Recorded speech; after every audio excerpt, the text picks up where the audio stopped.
दीदी मां नीलम आनंद के गृहस्थ कुल के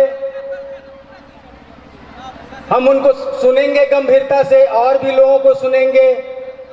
साहब दीदी के स्मरण में बैठेंगे। यह कार्यक्रम पूर्णतः आध्यात्मिक है।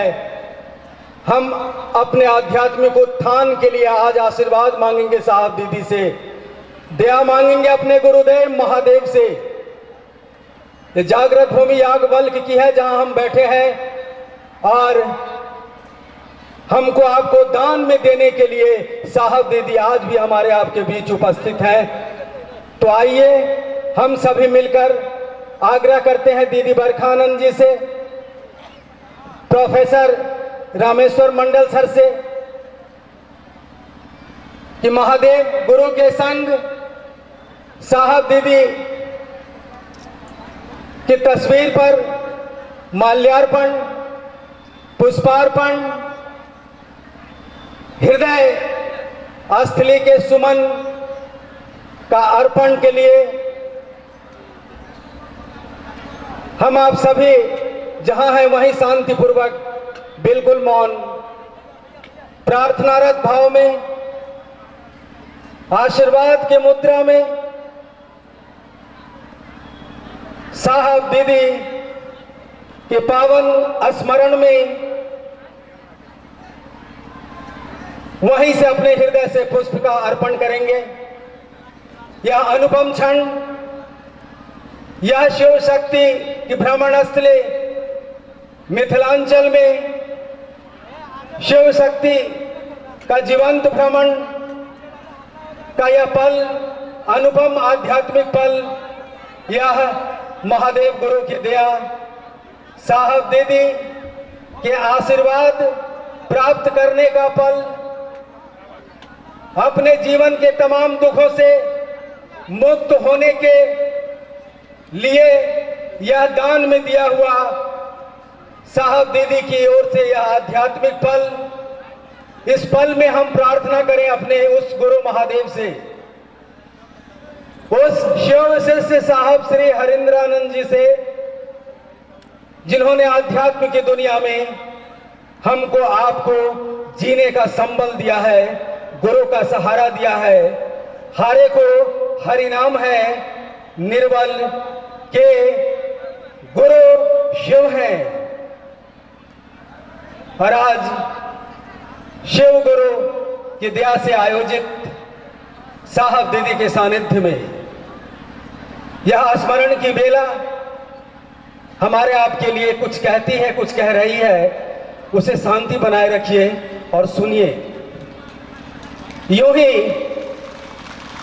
कोई घटना घटित नहीं होती धराधाम पर, यूं ही साहब दीदी का आगमन नहीं हुआ है इस धराधाम पर, कोई कारण होगा। किसी की झोली फूल भरे हैं, किसी की झोली कांटे रे, कोई कारण होगा। तो ये सभा, ये महफिल सजी है साहब दीदी की, गुरु महादेव है, कोई कारण होगा। और कारण एकमात्र है कि हम सभी अपने गुरु के सानिध्य को और अधिक से अधिक रूप में प्राप्त करें। आइए इस कार्यक्रम की अगली कड़ी में यहाँ के स्थानीय गुरु भाई, गुरु बहन यानी आयोजक बंधु जो हैं, उनकी लालसा है कि वो पुष्प गुच्छ से पाग और चादर से गुरु बहन कल्याणी जी स्वागत करेंगी दीदी बरखानंद जी का। ये मिथिलांचल है, पाग ये वो जगह है शिव और शक्ति के भ्रमण का, जहां से प्रचलित है ना विश्व में।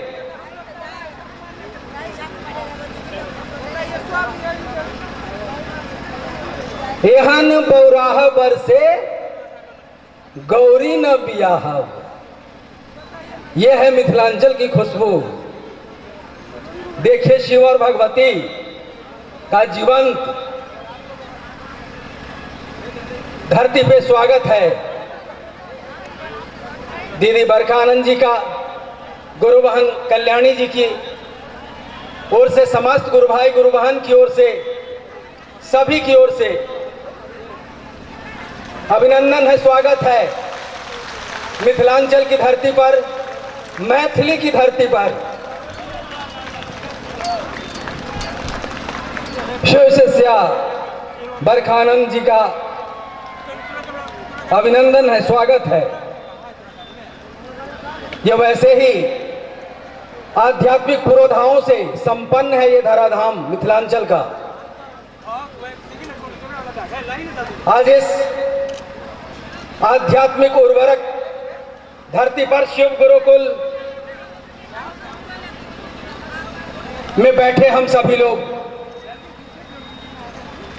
सम्मान दे रहे हैं, सम्मान ले रहे हैं।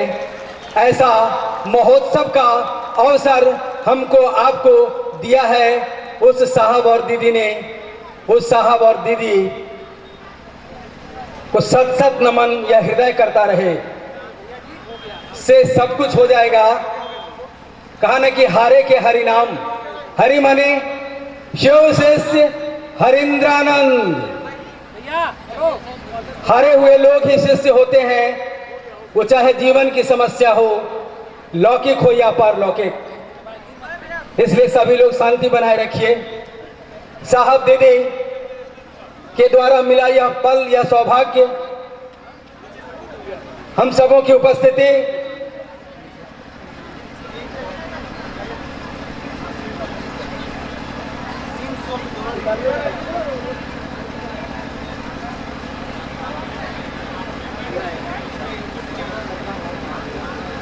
अभी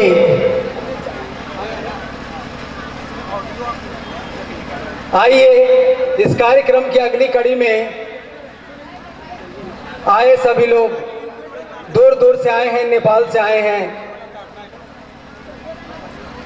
समीपवर्ती जिलाओं से लोग आए हैं इस कार्यक्रम में। साहब दीदी के सानिध्य में आध्यात्मिक उत्थान के लिए आए हैं हम आप सभी। आइए इस कार्यक्रम की अगली कड़ी में आगतों का स्वागत, आगतों का स्वागत के लिए हम आमंत्रित करते हैं गुरु भाई भरत प्रसाद गुप्ता मधुबनी।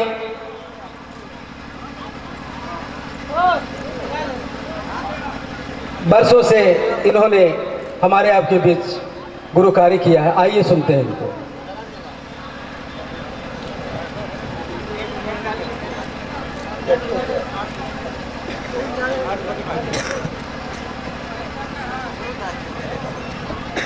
आज राजा जनक, जानकी माँ जानकी और मिथिलांचल के स्थल पर दीदी का शुभागमन हुआ, इसके लिए मैं गदगद हूँ प्रसन्नता से। और दीदी का स्वागत करने के लिए संकल्प हूँ कि वो इस जगह उपस्थित हुए, हम लोगों के बीच आए, हम लोगों का मन को संतुष्टि भी मिली। इन्हीं चंद शब्दों के साथ मैं उनका स्वागत करता हूँ, मैं उनका अभिनंदन करता हूँ। आप सबों को, जितने भी आगत गुरु भाई हैं, सबों को मैं हार्दिक अभिनंदन करता हूँ, आप लोगों का स्वागत करता हूँ। शांति बनाए रहे। थोड़ी देर में दीदी बरखा का प्रवचन सुनेंगे, आशीर्वचन सुनेंगे, आप लोग नाभाजित होंगे। आप सबों को मेरा प्रणाम।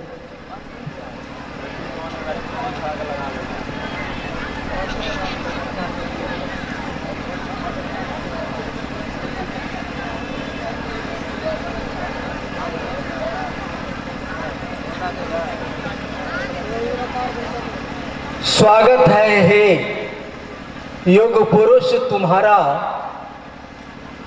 तुमने जमी पे गुरु शिव है उतारा। हम सभी उनके स्वागत के लिए आज खड़े हैं, यहाँ बैठे हैं, मन से खड़े हैं।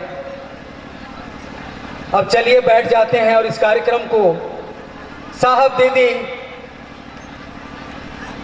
कि उपस्थिति के भान में इस कार्यक्रम को सुनते हैं और उनसे आशीर्वाद मांगते हैं।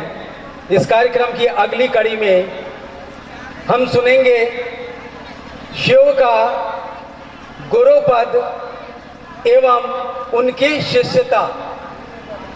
शिव का गुरुपद एवं उनकी शिष्यता।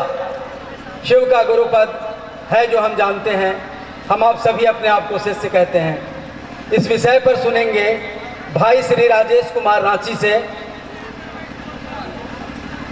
भाई श्री राजेश कुमार रांची।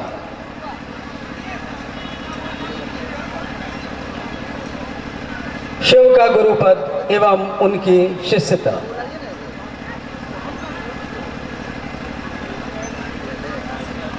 अपने गुरु महादेव के चरणों में मेरा प्रणाम है। इस कालखंड के महामानव श्रद्धेय श्री हरिंद्रानंद जी, शक्ति स्वरूपा नीलम आनंद दीदी के चरणों में मेरा प्रणाम है। यहाँ पर उपस्थित समस्त भाई बहनों को मेरा प्रणाम है।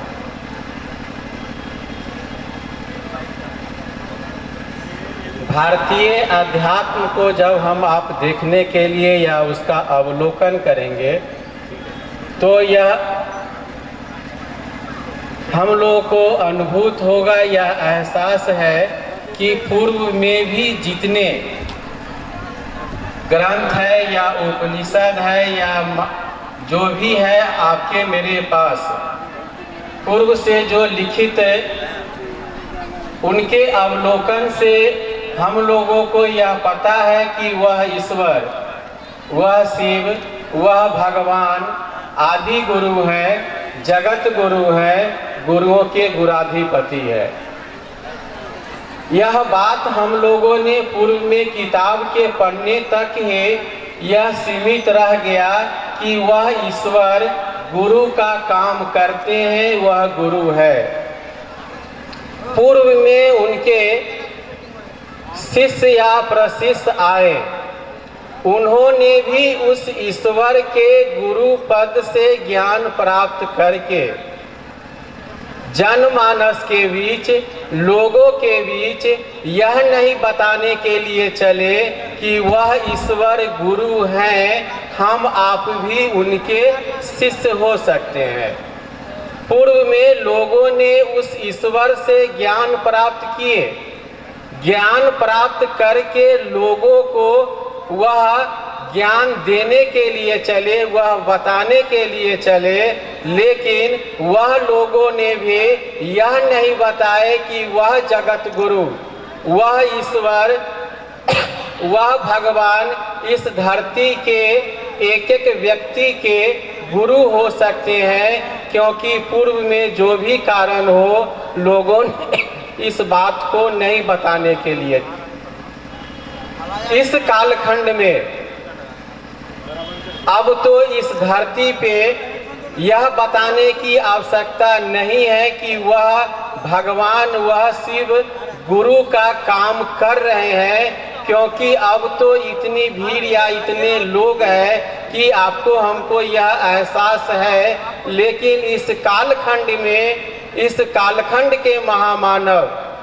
श्रद्धेय श्री हरिंद्रानंद जी ने इस धरती के जितने बड़े भी गुरु थे, उन सारे गुरुओं के शरण में जाने के बाद उनके जीवन में जो खोज था, जो वह चाहते थे, वह नहीं मिल पा रहा था। क्योंकि वह इस धरती के जो भी गुरु हो, चाहे वह शरीरधारी हो या शरीर में नहीं भी हो, या जो भी बड़े गुरु थे, सारे गुरुओं के शरण में जाने के बाद उनके जीवन में जो खोज था उनको नहीं मिल पा रहा था।